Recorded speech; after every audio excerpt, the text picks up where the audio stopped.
Vamos continuar falando de um tema muito gostoso de falar. Pecado. É um tema bom para se falar, não é? Bom para se falar.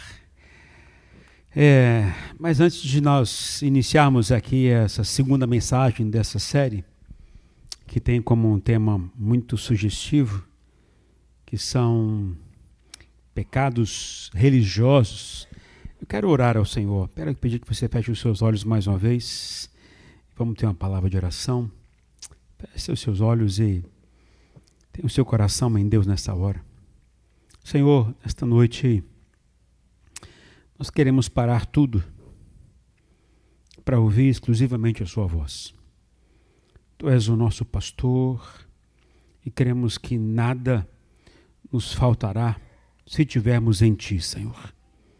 E pedimos, Pai, que o Senhor nos guie agora por passos que são passos verdes. Nos faz descansar em Tua presença, Senhor. Mesmo que alguns de nós estejam passando por vales escuros, temerosos, que a Tua vara e o Teu cajado, Senhor, nos consolem. E que o nosso coração não se distraia de forma alguma, mas que se submeta e se renda ao Senhor.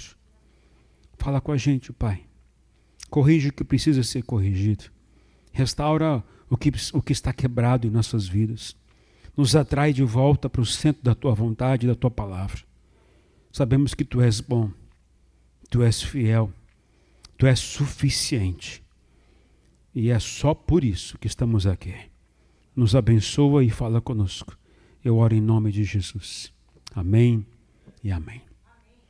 Queridos, uma das coisas que eu tenho orado ao Senhor é que nós não venhamos aqui aprender e receber informações sobre as obras da carne. Que não seja apenas saber sobre pecado, mas que isso possa gerar em nós uma reação. E uma reação que leve a gente a evitar pecar. Se algum desses pecados for algo muito evidente na sua vida, que você se posicione contra isso. E a gente tem falado que o segredo para superar e vencer qualquer tentação e qualquer pecado está no Espírito Santo. Está na comunhão com Ele, está a se render a Ele. Porque sem isso a gente não vai conseguir.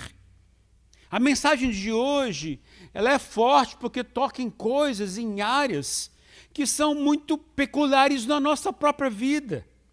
Eu, quando preparava essa mensagem, eu me vi com esses pecados. E eu quero dividir com vocês porque eles são muito fortes. Hoje eu vou falar apenas de 2. Na lista de 15 pecados que falam na lista de obras maiores, pecados aqui, obras da carne, de 15, falamos 3 semana passada, eu vou falar de 2 hoje. Não tem como falar mais, porque os 2 hoje são fortes.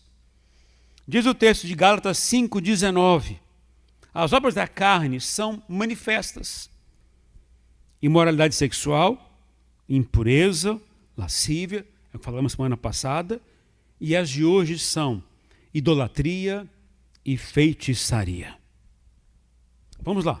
A igreja da Galácia, a qual Paulo escreveu essa carta, ela tinha começado a sua vida cristã da forma correta, boa, muito boa.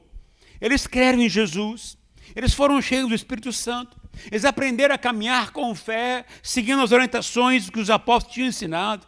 Mas com o tempo, o Evangelho de Jesus começou a virar algo não tão essencial. Deixou de ser o centro das suas vidas. A fé perdeu o propósito para eles. E o Evangelho, aquilo que era essencial para eles, virou algo como ritual, de costume. O povo ia na igreja, participava dos cultos, mas o coração deles não era mais o mesmo. O relacionamento que eles tinham com Deus não era mais o mesmo, virou apenas rotina. Surgiram entre eles alguns judaizantes, ou seja, líderes que tinham como princípio a religião judaica. E eles ensinavam alguns princípios que vai contra o Evangelho de Jesus. Que os princípios que envolviam era, para que vocês sejam abençoados, vocês precisam andar certinhos na vida. precisam obedecer às leis de Moisés, precisam seguir todos os rituais, precisam se circuncidar. Você precisa ter a vida correta, perfeita, porque se não tiver, não serão abençoados.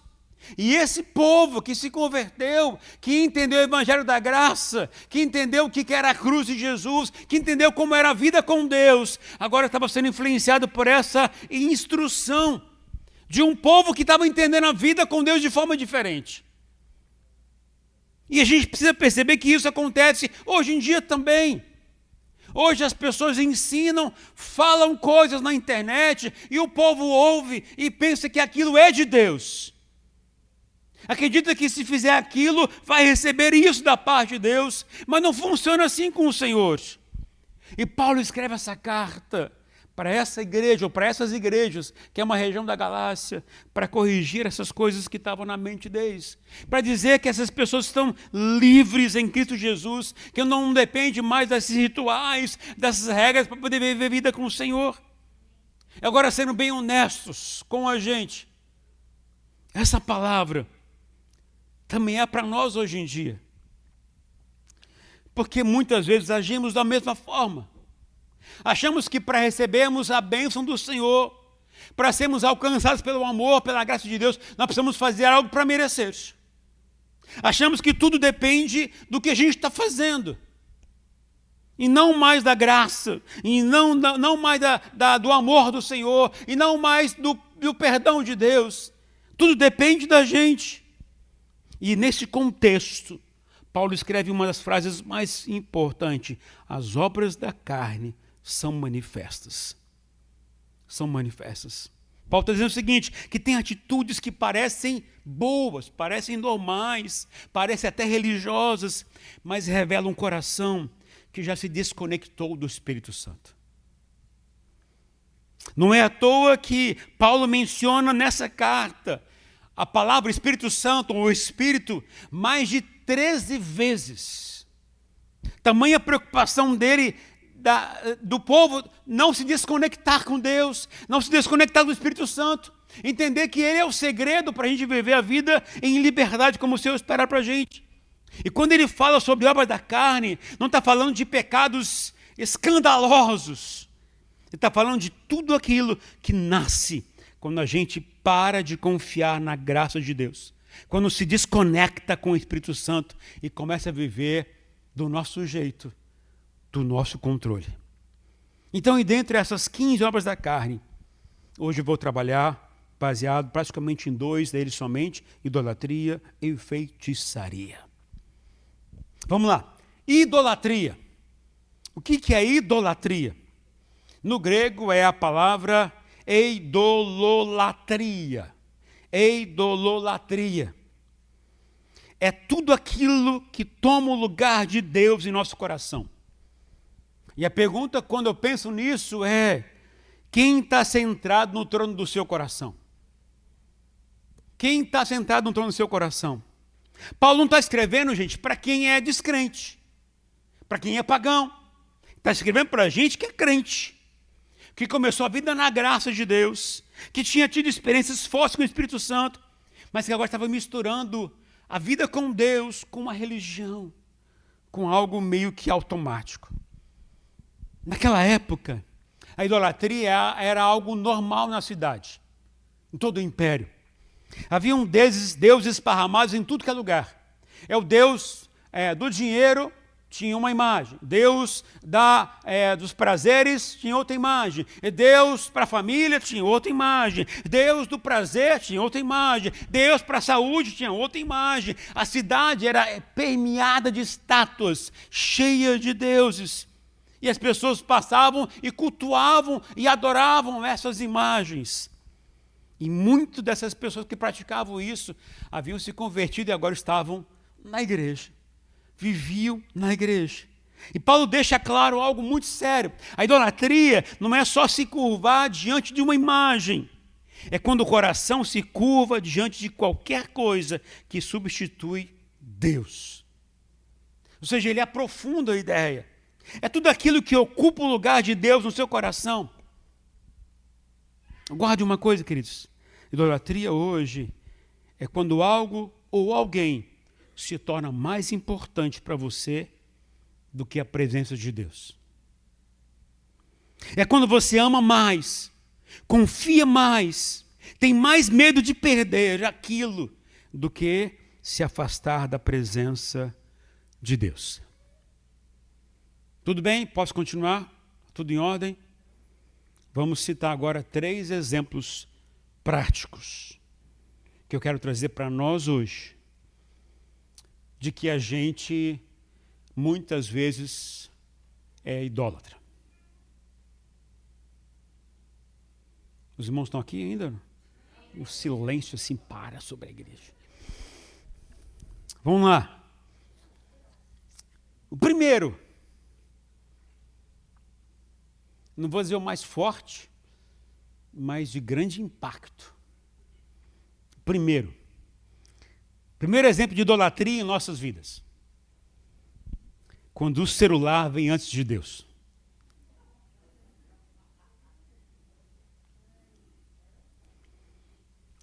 Ou seja, quando ele domina mais seu dia do que Deus.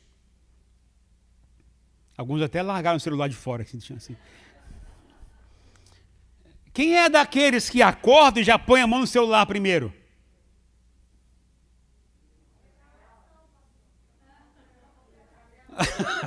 O povo é muito crente. O povo é muito crente. Antes de falar com Deus, já está rolando o feed ali, ó. Já está respondendo mensagens, lendo notícias, ouvindo vozes de todos os lados, menos a voz do céu. E quando vê, passou o dia todo com o celular na mão, mas não separou 15 minutos sequer para se concentrar na presença de Deus. Não é que o celular é pecado, gente, por favor.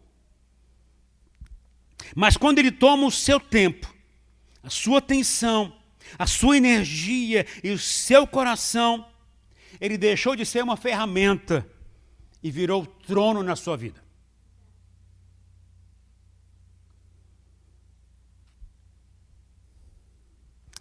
Guarde o que eu vou te dizer, anota aí.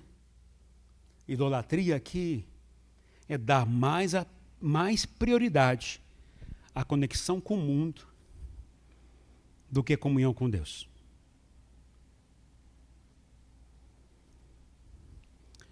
Minha sugestão a você é examine o seu coração aí. Talvez faça algumas perguntas assim, para avaliar como é que está o seu nível de idolatria. O que domina o seu tempo livre?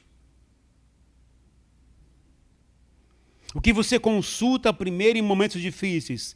A palavra de Deus ou as redes sociais? Você que consegue ficar 1 hora sem celular, se dedicando alguns minutos da sua vida para Deus?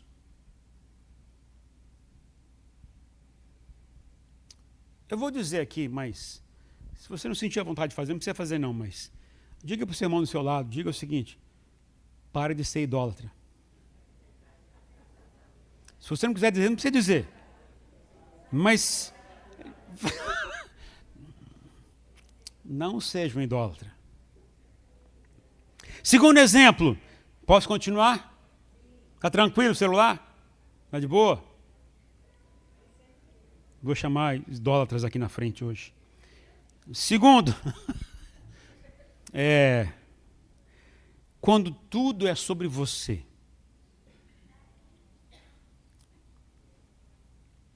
Ou seja, quando você faz de si mesmo o centro de tudo.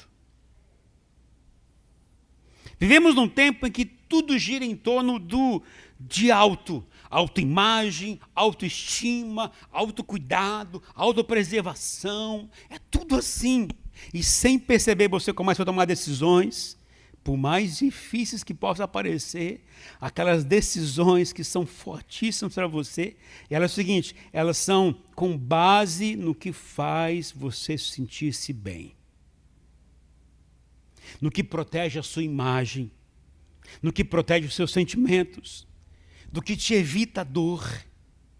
Mesmo que Deus esteja chamando para você para algo mais difícil, mais humilde ou mais sacrificial.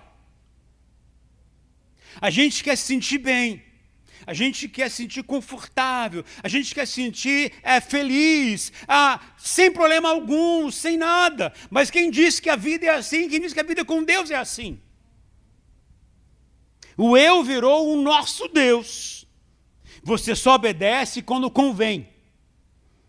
Você só serve quando não te custa. Só entrega quando ainda mantém o controle. Guarda o que eu vou te dizer. Idolatria aqui é quando o seu conforto vale mais que a obediência.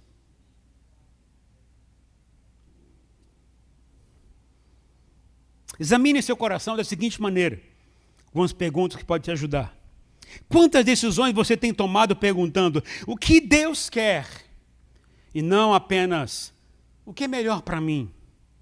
O que me satisfaz mais?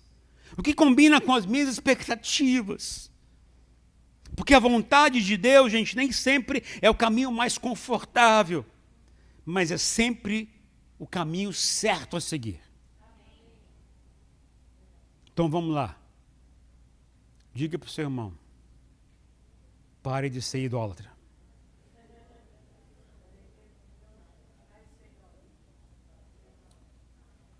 Se você pensa muito em você e menos em Deus, você é um grande idólatra.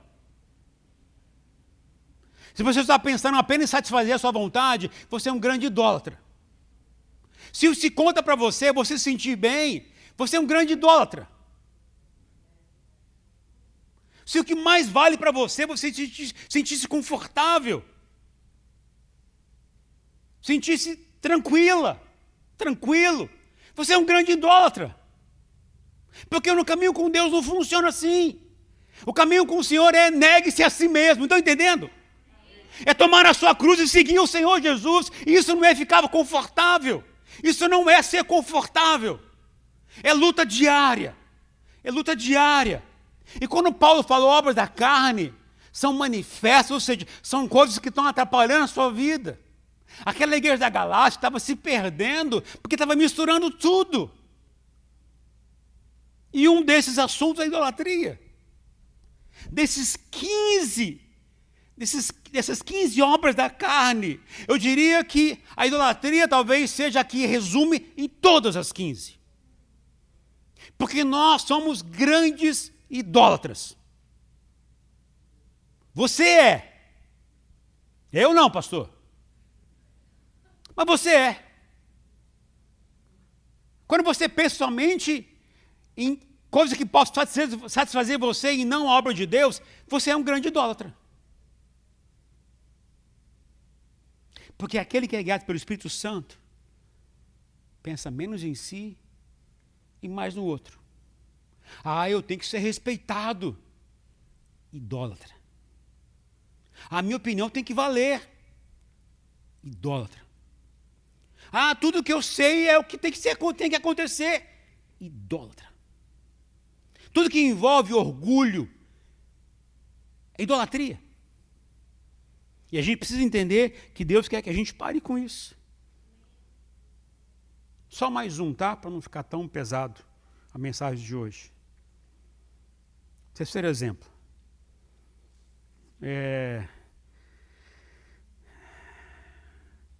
Quando os seus tomam o lugar de Deus.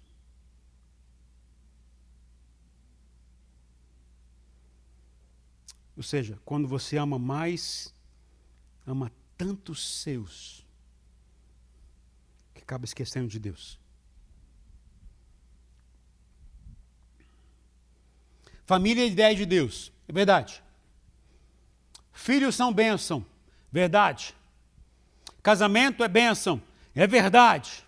Família é bom demais, é verdade. Mas quando você começa a amar mais os seus do que o próprio Senhor, você é um idólatra. Quando você vive em função da casa, da agenda da família, dos desejos dos filhos, e Deus vai ficando de lado, você levantou um altar no lugar errado. É duro dizer, mas eu tenho que dizer para vocês. Tem gente que se afastou de Deus por causa da própria família. Culpa a igreja, culpa Deus, porque usa, minha família é prioridade. Não, a sua prioridade é Deus. Esse é o primeiro lugar. Segundo lugar, a família. Mas nunca pode ser invertido. Nunca pode ser invertido. A sua prioridade tem que ser sempre Deus. Obedecer a Deus. Se render a Deus. Fazer o que Ele quer, primeiro a Ele. Mas em minha família. Aquele que quer seguir o caminho de Jesus, esse é o estilo de vida que Ele quer que você tenha. Se você não quer, segue como você quiser. É isso que a gente tem que entender. É a escolha que a gente faz. Diz que não tem tempo para orar, para servir, para congregar, participar de um grupo pequeno, porque está cuidando dos seus. Mas a verdade é que está colocando a bênção acima do abençoador. Idólatra. A idolatria aqui é amar tanto a sua família, que sem perceber, você coloca os seus acima daquele que te deu eles. Você prioriza os seus, mas esquece de priorizar o Senhor. Cuida da casa, mas abandona o altar. Vive pelos filhos, mas se distancia do pai. Existe uma mulher da história cristã, chamada Susan Wesley. Eu já li muito sobre essa mulher no passado. E quando eu preparava essa mensagem, eu lembrei dela. Essa mulher tinha 19 filhos. 19 filhos. Como é que ela criou seus filhos e os ensinou que o tempo com Deus é prioridade? Ela ensinou os filhos que quando ela sentasse numa cadeira, e ali sentasse na cadeira, pegasse um lenço, ou era um pano, e colocasse sobre a cabeça dela, e ficasse sentada naquele lugar, nenhum filho podia dar um pio. Nenhum filho podia incomodá-la, porque é a hora dela estar com Deus. E a hora com Deus é a prioridade. Ela ensinou os filhos que isso era importante. Mas hoje o filho tem prioridade. Mas a mãe não se posiciona para dizer assim, agora é a hora com Deus. Fica na sua aí, espera aí. A gente não cultiva aquilo que é mais importante. A presença de Deus em casa. Examine seu coração aí com as seguintes perguntas. Você está tomando decisões baseadas no que os seus filhos querem, no que a sua família quer, ou no que Deus quer?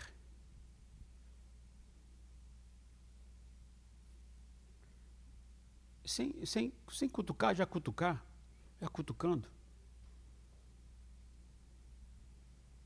Não vou falar não.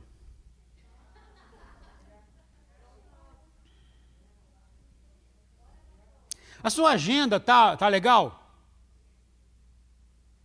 Do dia, do mês, do semestre. Antes de tomar qualquer decisão, você perguntou para Deus se era para fazer ou não? Deixa eu ficar quieto, melhor não falar nada. Sua casa está girando em torno da presença de Deus ou só da rotina familiar?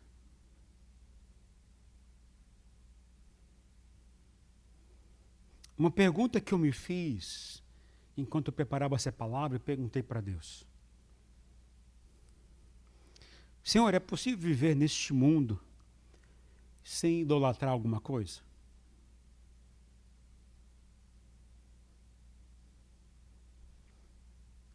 Eu diria que a resposta é difícil. Mas não impossível. Qual é a condição de você não viver idolatrando coisas, pessoas? Só existe um meio. É o que Paulo falou. Se encha do Espírito Santo. Porque Ele é o único que pode te ajudar a colocar Deus no centro do seu coração todos os dias. A gente precisa ser apaixonado por Deus. Nós precisamos ser apaixonados por Ele, para orar por Ele, para orar para Ele, sabe? A gente tem que ter amor para falar com Deus. A gente tem que ter amor para ler a palavra dEle. Quando Davi escreveu que o seu maior desejo é viver na casa do Senhor, habitar na casa do Senhor, ele entendeu que era mais importante, que estava acima de tudo, qualquer outra coisa. Ele entendeu isso. Eu entendo que fazer isso não significa que a gente consegue automaticamente. Então agora, a partir dessa noite, eu vou fazer tudo certinho. Não. Eu entendo que para que isso possa acontecer, eu preciso de disposição diária. Eu preciso morrer minha carne todos os dias. Eu preciso de disciplina diária. Porque se eu não fizer isso, eu não vou permitir o Espírito Santo guiar a minha vida, nem controlar a minha vida, nem dirigir meus passos. Eu preciso de disciplina diária. Nós precisamos entender que a idolatria, ela não começa no altar, ela começa no coração distraído. Bom, já falei muito sobre idolatria, mas antes de terminar, diga para o seu irmão, para de ser idólatra. Vamos lá. Segundo pecado. Feitiçaria. No grego é a palavra parmakeia, ou farmakeia. É daí que vem a palavra farmácia. Feitiçaria, farmácia. Duro, né? Originalmente envolvia o uso de porções, venenos, rituais com substâncias para manipular forças espirituais, proteger e curar pessoas ou amaldiçoar inimigos. Era comum no mundo grego-romano, na época de Paulo, primeiro século, as pessoas procurarem magos, sacerdotes e adivinhos para fazerem rituais que atraíssem bênçãos, amor, sucesso, fertilidade ou vingança. O foco, naturalmente, não era relacionamento com Deus, de forma alguma, mas era usar de forças espirituais para alcançar algo que a pessoa queria, de qualquer jeito. Ou seja, era manipulação espiritual com aparência de devoção. E Paulo diz que isso é obra da carne. Ou seja, nasce de um coração dividido, autocentrado, controlado pelo desejo e não pelo Espírito Santo. Mas o que isso tem a ver com a igreja hoje em dia? O que a gente pode entender isso para nós hoje em dia? Mais do que a gente pode imaginar. Olha só, a feitiçaria que Paulo denuncia não é só a invocação de demônios ou de macumba de esquina. É toda a tentativa de usar o espiritual para conseguir o que eu quero. Sem rendição, sem obediência e sem arrependimento. É quando Deus vira um meio e não um fim. Vamos lá, eu vou citar apenas 2 exemplos práticos. Posso seguir? Vamos lá. Primeiro, quando a oração vira cobrança e não entrega. É quando a oração deixa de ser um lugar de entrega e rendição e vira um lugar de exigência. Orar é se colocar diante de Deus com fé. É verdade, sim, mas também com rendição, submissão e obediência. É apresentar o coração a Deus, apresentar ao Senhor os pedidos, falar de Deus das dores que está sentindo, mas terminar como Jesus terminou. Que não seja feita a minha vontade, mas a tua.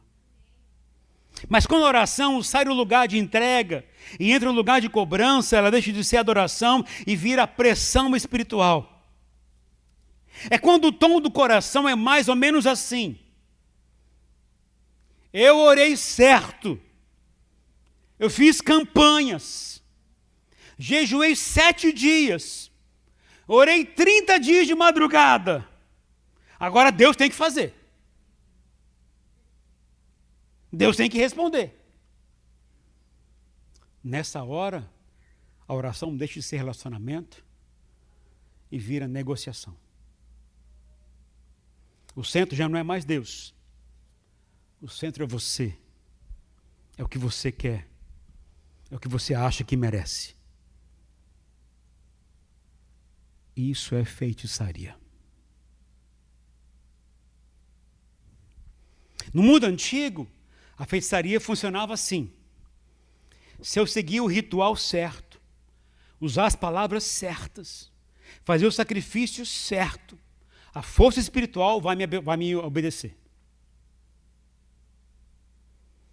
Parece igual às orações de alguns crentes. Muitos hoje fazem o mesmo com Deus. Acham que porque fizeram tudo certinho, Deus é obrigado a responder. Acham que porque são filhos de Deus, Deus tem a obrigação de atender os seus pedidos.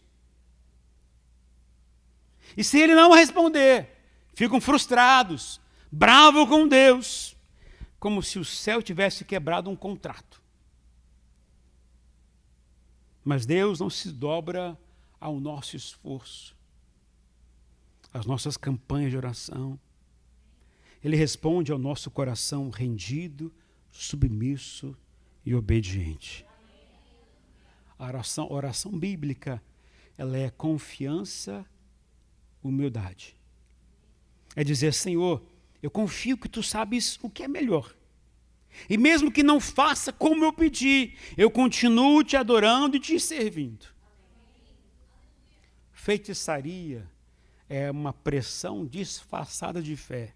É dizer, Senhor, eu fiz tudo certo. Estou lendo a Bíblia, fazendo o trau todas as manhãs. Estou orando certinho. Começando certinho, terminando certinho. Então o Senhor tem que me atender. A pergunta que me confronta muito quando eu penso nisso, e o que eu faço com vocês nessa hora é essa. Você está orando para se alinhar com Deus?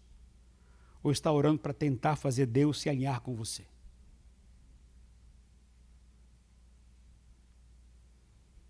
Dicas de correções práticas. Comece cada oração lembrando o seguinte: eu não estou aqui para controlar Deus, para mandar em Deus. Eu estou aqui para me render a Ele, para me relacionar com Ele, para ouvir a Ele. Eu creio que a oração madura que a gente pode fazer e que com certeza Deus irá atender é aquela que diz, Senhor, me ensina a ser semelhante ao Teu Filho. Me mostra na Tua palavra as áreas em que eu preciso mudar para que eu seja semelhante ao Senhor. E depois, somente depois que eu comecei a mudar, eu faço pedido para as coisas pessoais. Tá legal? E quem sabe termine entregando a vontade do Senhor para Deus. Senhor, é que seja feita a Tua vontade, não a minha.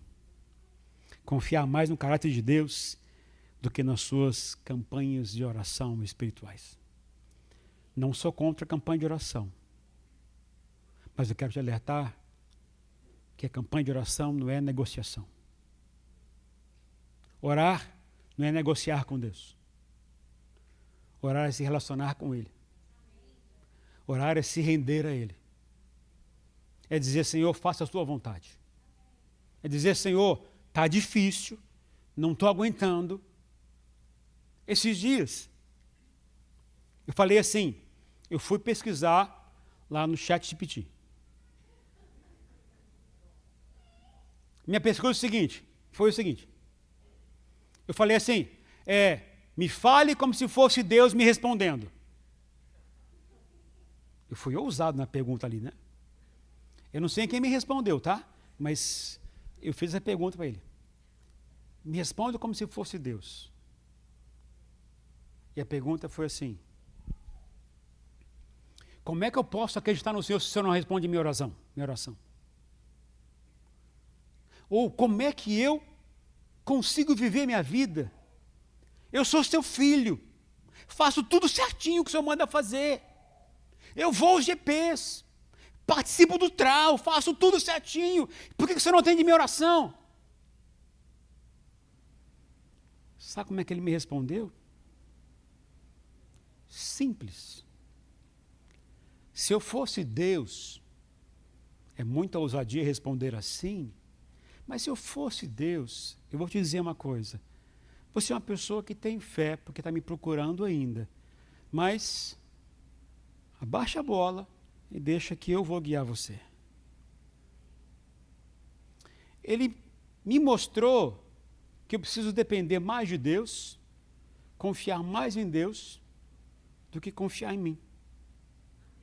Porque quando eu confio mais em mim, naquilo que eu acho que eu sou, naquilo que eu acho que eu tenho direito, eu vou estar sempre reclamando da vida e não conseguindo ver a bondade de Deus me cercando todos os dias.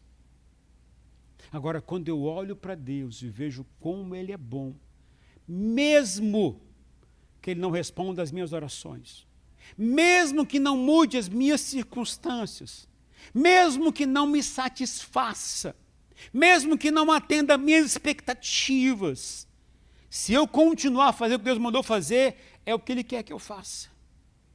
Porque a maturidade não vem com as respostas que Deus possa me dar. A maturidade vem quando eu aprendo a depender dEle, me sujeitar a Ele, aprender a obedecer à vontade dEle.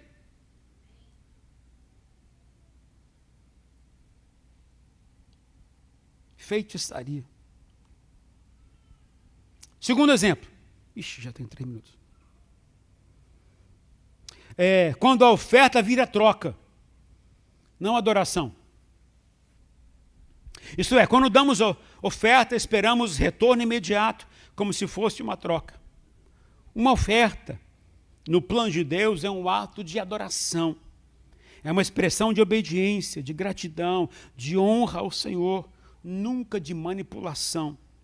Quando o coração está mais interessado na recompensa do que na rendição, a generosidade se desvirtua. Você está esperando algo em troca. Você entrega, não porque ama Deus, mas porque você quer que Ele retribua você. A gente usa ainda como chave a parábola da semeadura. A lógica que a gente tem muitas vezes é que a ofertar é um investimento espiritual. É o que eu vi esse dia na internet. Fiquei abismado.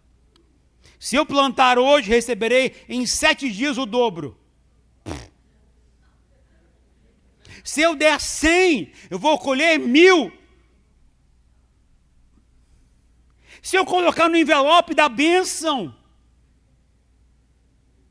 Deus é obrigado a agir.